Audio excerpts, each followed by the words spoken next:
Anupama serial के ऐसे ही daily update सबसे पहले देखने के लिए हमारे चैनल टेली एक्सप्लेन्स को सब्सक्राइब करें। दोस्तों, आपके प्यार और सपोर्ट से हमारा चैनल 90,000 सब्सक्राइबर्स का परिवार बन चुका है। अब हम 1 लाख सब्सक्राइबर्स से सिर्फ कुछ ही दूर हैं। आपके इसी प्यार को धन्यवाद कहने के लिए हम 1 लाख सब्सक्राइबर्स पूरे होते ही अपने रेगुलर दर्शकों के लिए खास सरप्राइज और गिफ्ट्स लेकर आ रहे हैं। इसलिए अगर आपने अभी तक चैनल को सब्सक्राइब नहीं किया है तो अभी सब्सक्राइब करें और इस परिवार को 1 लाख तक पहुंचाने में हमारा साथ दें। आज के एपिसोड की शुरुआत में राही प्रेम को प्यार से साइड में लेकर जाती है। प्रेम उससे पूछता है कि उसने ये सब कहाँ से सीखा। राही मुस्कुराते हुए जवाब देती है कि उसने ये अपने पति से सीखा है। प्रेम मजाकिया अंदाज में राही की नकल करता है और दोनों के बीच नजदीकियां बढ़ जाती हैं। प्रेम नाटक करता है कि कोई हमें देख लेगा।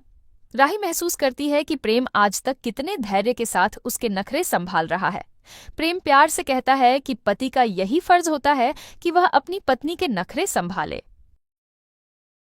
प्रेरणा, माही और गौतम ये सब देखते हैं। माही प्रेरणा को मैनिपुलेट करने की कोशिश करती है और कहती है कि राही और प्रेम एक दूसरे के साथ खुश नहीं है। वह दावा करती है कि प्रेरणा के लौटने के बाद ही प्रेम मुस्कुराने लगा है और राही प्रेम को कठपुतली की तरह नचाती है। प्रेरणा माही से साफ शब्दों में कहती है कि वह राही से जलना बंद करे और अपनी जिंदगी अपने पति के साथ उसी तरह जिए जैसे राही और प्रेम जी रहे हैं। प्रेरणा की बात सुनकर माही और गौतम छिड़ जाते हैं। दूसरी तरफ शाह और कोठारी परिवार मिलकर गरबा कर रहे होते हैं। लीला अंश से कहती है कि वह जाकर एंजॉय करे। वह खुद प्रार्थना के पास बैठ जाती है। प्रार्थना लीला से भी कहती है कि वह सबके जाकर गरबा करे। लीला कहती है कि वह प्रार्थना को अकेला नहीं छोड़ सकती। प्रार्थना उसे भरोसा दिलाती है कि सब लोग आसपास हैं और मैं यहाँ से नहीं उठूंगी। लीला प्रार्थना से कहती है कि यहाँ से बिल्कुल भी मत हिलना। लीला गरबा करने चली जाती है। इसी बीच अनुपमा को रजनी का कॉल आता है। रजनी प्रेरणा को डांस करते हुए देखकर भावुक होती है। अनुपमा कहती है कि एक दिन प्रेरणा तुम्हारे साथ भी ऐसे ही खुश होगी। इसी बीच भारती और वरुण आकर अनुपमा को त्योहार की शुभकामनाएं देते हैं। अनुपमा भारती के गहनों की तारीफ करती है। भारती बताती है कि ये गहने रजनी ने बनवाए हैं। अनुपमा रजनी को धन्यवाद कहती है कि उसने भारती को इतना प्यार दिया है। रजनी कहती है कि भारती मेरी भी बेटी है। अनुपमा कहती है कि प्रेरणा मेरी भी बेटी है। रजनी अनुपमा को भारती से बात करने के लिए कहती है। अनुपमा भारती की तारीफ करती है और बताती है कि मैं जल्द ही आ रही हूँ। तभी रजनी कहती है कि तुम कुछ दिन आराम से अपने परिवार के साथ रहो, मैं यहाँ सब संभाल लूंगी। मैं मकर संक्रांति का त्योहार इतनी धूमधाम से मनाऊंगी कि चोल वाले जिंदगी भर याद रखेंगे। अनुपमा रजनी को धन्यवाद कहती है। फोन काटने के बाद रजनी भारती से पूछती है कि क्या तुम यहाँ खुश हो। भारती कहती है कि मैं बहुत खुश हूँ। मुझे समझ आ गया है कि सारे नेता एक जैसे नहीं होते। रजनी कहती है कि सारे नेता की मजबूरी एक जैसी होती है। कभी कभी जनता की भलाई के लिए नेता को कठोर फैसले लेने पड़ते हैं।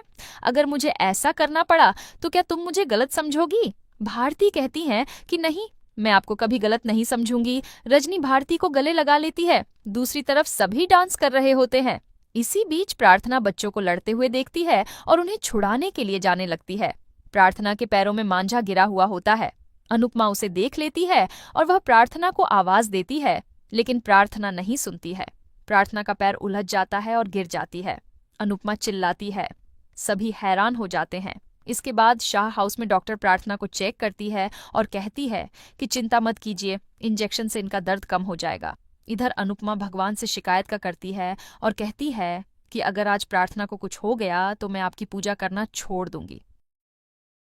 लीला खुद को दोष देती है कि मुझे प्रार्थना को अकेला नहीं छोड़ना चाहिए था। तभी मोटीबा कहती है कि हमारी गलती है जो हमने आप जैसे लोगों के साथ हमारी बेटी को जाने दिया।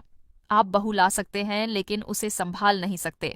24 घंटे भी आप अपनी बहू को नहीं संभाल पाए। अनिल कहता है कि लड़ने से कुछ नहीं होगा। भगवान से प्रार्थना कीजिए कि प्रार्थना को कुछ ना हो। मोटीबा गौतम से कहती है कि प्रार्थना दर्द में थी इसलिए यहाँ आ गए। प्रार्थना और उसका बच्चा ठीक रहना चाहिए। गौतम कहता है कि यहाँ पर आना उसी की जिद थी।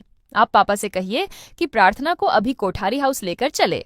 इसके बाद डॉक्टर आती है और बताती है कि प्रार्थना अब ठीक है, लेकिन अब प्रार्थना को अब पूरा बेड रेस्ट चाहिए। उसके लिए उठना, घूमना और ट्रेवल करना सख्त मना है। अनुपमा उसे धन्यवाद करती है। गौतम कहता है कि आज साबित हो गया कि इनमें से कोई प्रार्थना का ध्यान नहीं रख सकता। लीला खुद को दोष देने लगती है और रोने लग जाती है। अनुपमा कहती है कि ये सिर्फ एक हादसा था। तभी मोटी बा कहती है कि ये हादसा नहीं, गलती थी। ऐसे परिवार नहीं होते जिसमें घर की सबसे बुजुर्ग महिला को गर्भवती महिला का ख्याल रखना नहीं आता। मोटी बा शाह परिवार पर गुस्सा करती है। मोटी बा लीला से साफ कहती है कि अगर प्रार्थना को कुछ भी हुआ तो इसकी जिम्मेदार सिर्फ आप होगी। गौतम कहता है कि अगर यही गलती किसी और से हुई होती तो अनुपमा लंबे लंबे ताने मारना शुरू कर देती। अनुपमा गौतम को रोकती है और कहती है कि आप लोग भी वहां थे तो आपने प्रार्थना पर नजर क्यों नहीं रखी? ये गौतम बच्चे पर हक जमाता रहता है तो इसने प्रार्थना पर नजर क्यों नहीं रखी? अनिल भी अनुपमा से सहमत होता है। तभी पराग कहता है कि गलती मेरी थी, मुझे अपनी बेटी की जिद नहीं माननी चाहिए थी, मुझे उसके पैरों गिरकर उसे रोक लेना चाहिए था। इसी बीच अंश आता है तो पराग अंश पर जूता फेंकता है। सभी हैरान होते हैं। अनुपमा गुस्से में कहती है कि ये क्या कर रहे हो, क्या आप में तमीज नहीं है? पराग कहता है कि ये इसी लायक है। तभी पराग अंश पर दूसरा जूता भी फेंकता है। अनुपमा अंश को संभालती है। प्रेम और राही पराग को शांत होने के लिए कहते हैं। पराग गुस्से में अंश पर गमला फेंकने लगता है तो अनुपमा उसे रोकती है। अनुपमा कहती है कि क्या आप पागल हो गए हो? अनुपमा गमला फेंकती है और गुस्से में पराग को दूर रहने के लिए कहती है। अनुपमा पराग से कहती है कि प्रार्थना को हमारे घर में चोट लगी है, इसलिए हम जिम्मेदारी ले रहे हैं, लेकिन आप हमारे बच्चे के साथ क्या करने वाले थे? फिर भी हम ये सब भूलकर आगे बढ़ने के लिए तैयार हैं। पराग कहता है कि अगर नहीं भूलती तो क्या कर लेती? तभी अनुपमा गुस्से में कहती है कि ये मत भूलिए कि जूते हमारे घर में भी पहने जाते हैं। पराग हैरान होता है। अनुपमा कहती है कि लेकिन हमारे लिए सिर्फ प्रार्थना जरूरी है। तभी पराग कहता है कि अगर ऐसा है तो आप यही रुककर प्रार्थना का ध्यान क्यों नहीं रखती? अनुपमा बेचैन होती है और तभी वह पराग को वादा करती है कि जब तक डॉक्टर नहीं कहती कि प्रार्थना एकदम ठीक है तब तक मैं खुद यहाँ रुककर उसका ध्यान रखूंगी। पराग चुपचाप वहां से हट जाता है। अंश रोने लग जाता है। मोटी बा उसे नाटक बंद करने के लिए कहती है। इधर पराग प्रार्थना के पास आता है और कहता है कि मैं तुम्हें जल्द ही घर ले जाऊंगा। प्रार्थना बेहोशी में अंश से कहती है कि तुम मत रोना, मैं और बेबी एकदम ठीक है। पराग रोने लग जाता है। ख्याति पराग को घर चलने के लिए कहती है। इसके बाद पराग बाहर आकर अनुपमा से कहता है कि आपने वचन दिया है तो अब प्रार्थना का ध्यान रखना। अगर मेरी बेटी को कुछ हुआ तो सिर्फ आप जवाबदेह होगी। बच्चा पैदा होने के बाद मैं प्रार्थना को घर लेकर जाऊंगा और इसके लिए मुझे भगवान भी नहीं रोक सकते। अनुपमा हैरान होती है। पराग कहता है कि अपना वचन याद रखना। अनुपमा कहती है कि आपका भरोसा नहीं तोड़ूंगी। इसी के साथ एपिसोड खत्म हो जाता है। अगले एपिसोड में देखने को मिलेगा कि जसप्रीत अनुपमा को कॉल करके बताती है कि बिल्डर चोल तोड़ने वाला है। अनुपमा मुंबई पहुंचकर बुलडोजर के सामने खड़ी हो जाती है। तभी वहां पर पराग और रजनी आते हैं। अनुपमा हैरान होती है।